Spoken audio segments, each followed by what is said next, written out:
ये प्रथा नहीं थी, ये कुप्रथा थी। इसका समापन किया गया। बहुत सारी अव्यवस्थाएं थी जिनको खत्म किया गया।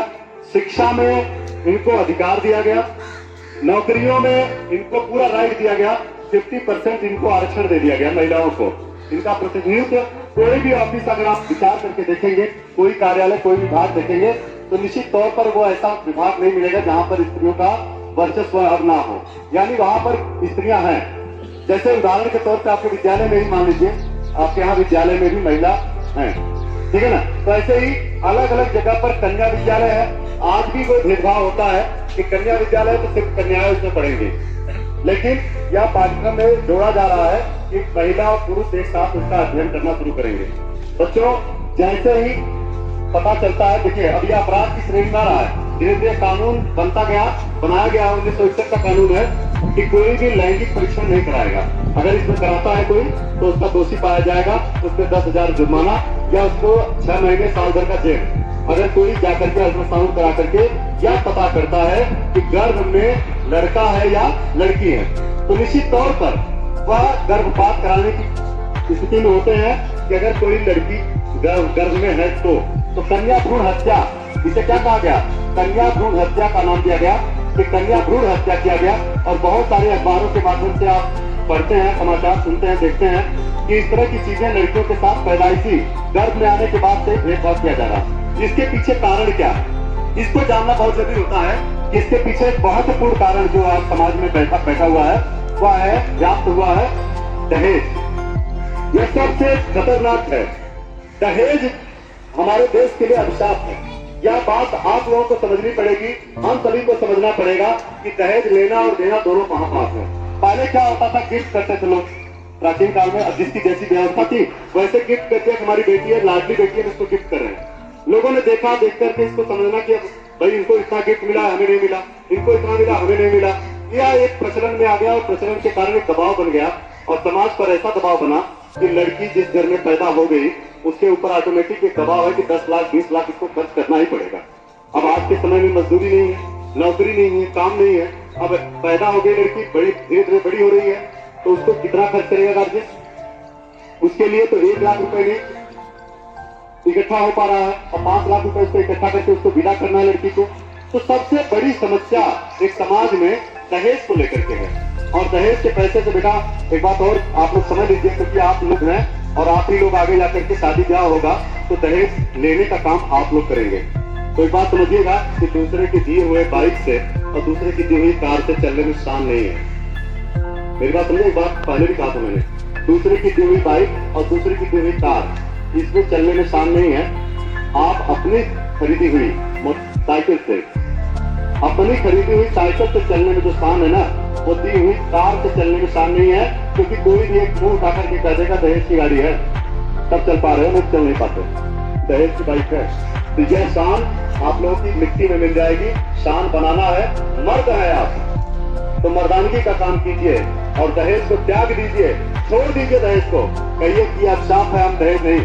हमें तो इतनी मेहनत से उस माँ बाप ने उस कन्या को पाल पोस कर इतना बड़ा किया है, अपने कलेजे से लगा के रखा है और सभी समाज की बुराइयों से उसे बचा के रखा है। किसके लिए? हमारे लिए।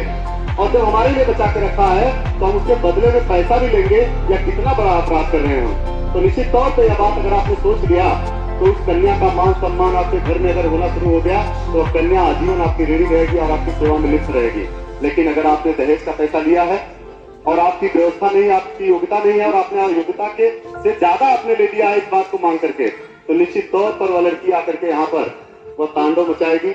वह आपका सुख चैन आपका छीनने का काम करेगी और 5 साल तक या 7 साल तक है, शादी के 7 साल, ये जानते रहिएगा, 7 साल तक अगर लड़की जाकर के शिकायत कर दी थाने में कि हमसे दहेज मांग रहे हैं, तो दहेज अपराध कानून आपके ऊपर लग जाएगा, तुरंत दहेज एक्ट लगेगा और आपको कई महीने के या साल भर का जेल, परिवार को जेल। अगर कुछ भी ऐसा कार्य हुआ तो शिकायत करने मात्र से आपको जेल हो जाएगी, अगर वो लड़की जीवित है तो। दूसरा, अगर वो मृत अवस्था में आ गई और तब बयान उसका हो गया तो निश्चित तौर पर आपके 5 साल 7 साल सश्रम कारावास, बिना बेल के कारावास होगा, एकदम आप बाहर नहीं आएंगे। यह बात आप लोगों को ध्यान में रखना है कि दहेज नहीं लेना है तो नहीं लेना है। और दहेज नहीं देना है तो नहीं देना है।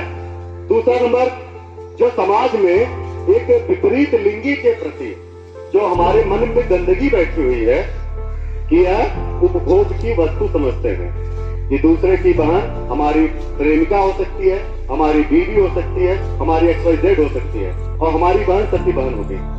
यह सोच आपको बदलनी होगी बेटा। यह सोच अगर हम लोग अपना विकसित कर लेंगे कि हमारी बहन सती बहन और सती बहन हमारी बहन, निश्चित तौर पर समाज में हमारी एक अच्छी सोच विकसित हो जाएगी। और यह जो गलत हो रहा ना समाज में, तो वह गलत अगर नहीं होगा तो निश्चित तौर पर बच्ची के पैदा होने पर, आपके पैदा होने पर जितनी खुशियां मनाई गई है ना, उतनी उससे ज्यादा खुशियां बच्ची के पैदा होने पर है। और यह बच्ची तो फुलवारी है घर की, जिस घर में नहीं है ना उस घर को जाके देखिएगा, बिल्कुल ऐसा लगता है काटने को दौड़ रहा है। जिस घर में फुलवारियां हैं, ये इस तरह की चीजें हैं, उनकी हंसी, उनकी मुस्कुराहट, उनके साथ सज्जा, उनके रहन सहन, उनके आचार विचार से, उनकी मधुर वाणी से पूरा परिवार, पूरा घर गुंजायमान है, बहुत बढ़िया एकदम सुशोभित हो रहा है। लेकिन बुराई कौन कर रहा है? हम आप कर रहे हैं समाज में। हम उनको पढ़ने से रोकते हैं। कैसे रोक रहे हैं? वो विद्यालय से चली है तो ठीक कर दिया, मजाक बना दिया, छेड़खानी कर रहे हैं, उसके माँ बाप को पता चलता है तो कहा बेटी मत पढ़ो। कई छात्राओं की शिकायत इस प्रकार की आई है और वह घर में बैठ गई हैं। आपकी बहनें होंगी, अब आप सोच रहे होंगे कि हमारी बहनें हायर एजुकेशन में चलें, वो PhD करें, वो नेट क्वालिफाई करके PhD कर लें, डॉक्टर बने, इंजीनियर बने, बहुत सारे IAS टीचर बने, लेकिन कैसे बने? गांव के लड़के अच्छे नहीं है। यह बात आपके दिमाग में आती होगी ना कि गांव के लड़के अच्छे नहीं है। हर मोहल्ले, हर चौराहे पर खड़े होकर के इसका काम कर, इस तरह का कार्य करते हैं कि उन बहनों को पढ़ने से रोक देते हैं और आप लोग उसमें शामिल रहते हैं, देखते हैं, आंखें बंद कर लेते हैं कि हमारी बहनें रुक रही हैं, लेकिन आप कमजोर अपने आप को समझते हैं, इसलिए कुछ कहते नहीं है। यह बात है ना सब जगह, सभी जगह उनकी छेड़खानियों की वजह से ही उनका पढ़ना, आना जाना सब रुक गया है। शाम के 7 बजे के बाद कोई बहनें सड़क पर नहीं मिलेगी, कोई मार्केट में नहीं दिखाई देगा। इसका कारण है कि समाज में असुरक्षा की भावना है। आप लोग रात के 10 बजे 12 बजे तक घूम सकते हैं, लेकिन वह कॉफी लेने के लिए 7 बजे के बाद मार्केट में नहीं जा सकते। ऐसा क्या है भैया? वो भी तो है। तो ये समानता हमारे बना के रखनी पड़ेगी। जैसे हम हैं वैसे हमारी बहनें हैं, जैसी दृष्टि वैसी सृष्टि होगी, पक्का है। हम जैसी सोच रखेंगे वैसे ही हमारे समाज हमारा बनता चला जाएगा। हम अपनी सोच को बदल लें, हम जैसा देखेंगे वैसा समाज होता जाएगा, जैसा करेंगे वैसा समाज बनता जाएगा। अच्छा देखें, अच्छा सोचें। या लैंगिक समानता पर आधारित एक सेमिनार और गोष्ठी का आयोजन किया जाना था, जिसके माध्यम से आपको संदेश भी देना था।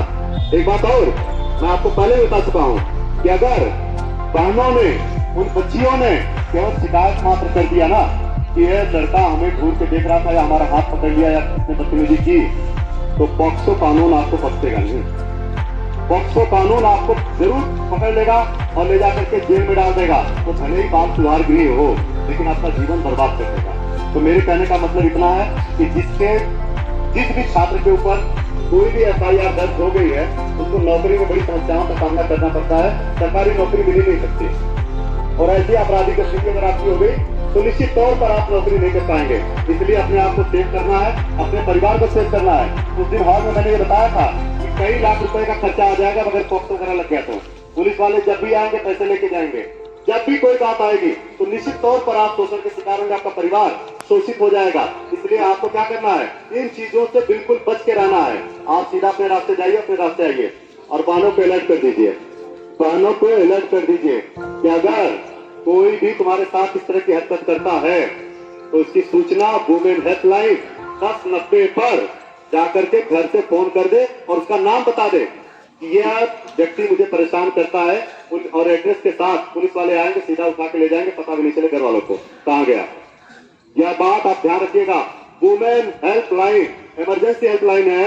वह बच्ची समाज में नहीं आना चाहती, कुछ कहना नहीं चाहती है, लेकिन फिर भी वह इस बात को बिल्कुल कह सकती है फोन के माध्यम से। महिला हेल्पलाइन है और वहां से पुलिस अपने आप उस एड्रेस को ट्रैक करेगी और वहां करके अपना लिख। कोई भी गलत SMS करता है, कोई भी इस तरह की हरकत करता है जो आपकी जानकारी में, आपकी बहनों की जानकारी में है और वो उससे परेशान है, पीड़ित है, तो कुछ नहीं करना है, अपना घर में बैठ के अपना काम कर देना। बाकी का काम पुलिस का है, वो उठा ले जाएगी, उसे पता भी नहीं चलेगा किस अपराध में गए हैं। बात समझ गया कि नहीं? समझ गया ना?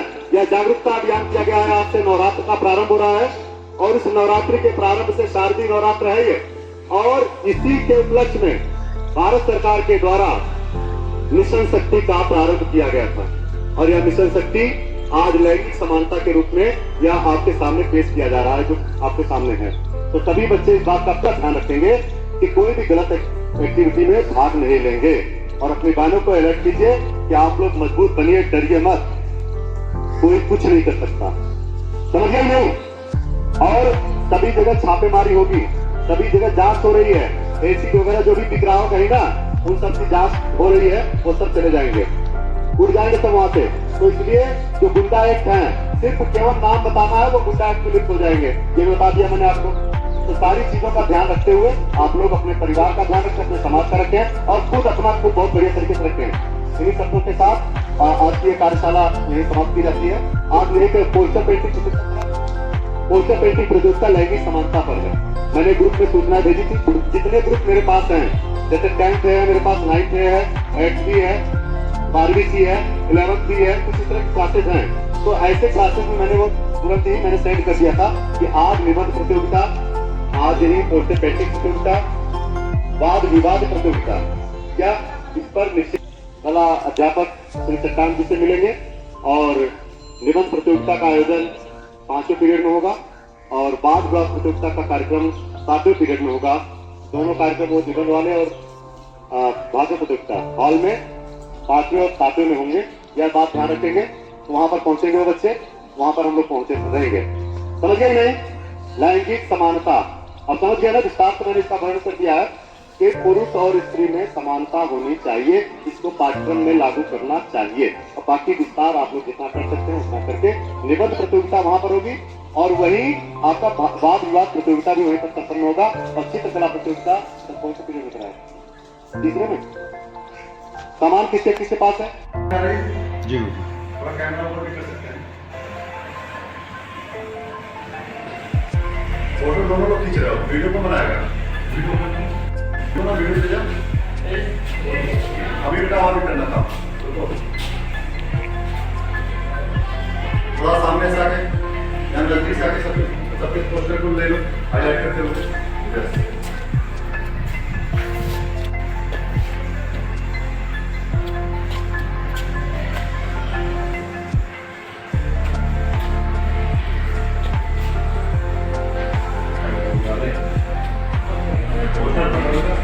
पोस्टर पर को जैसे पोस्टर आ जाए अभी बाहर लाइन में करेंगे।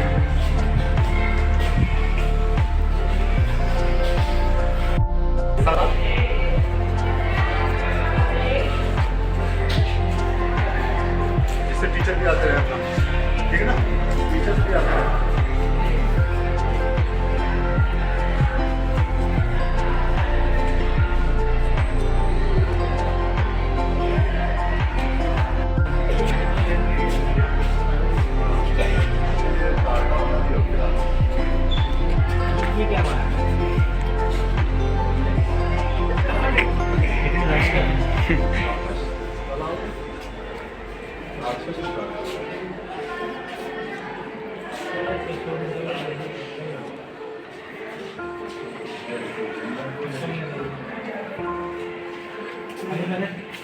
तीन काटने हैं अलग अलग दूसरे के काटने तीन में से 3 में से नहीं ऐसे कैसे होगा? ये तो जूनियर रहेंगे या दो ले लोगे?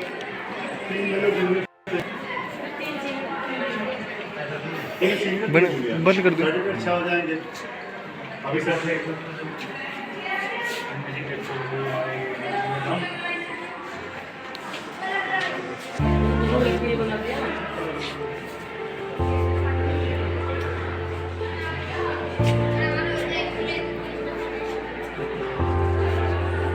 तो ज़्यादा बैन करना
गया नाइन के साथ है, तो ये समाज में वाले को लेट्स गो।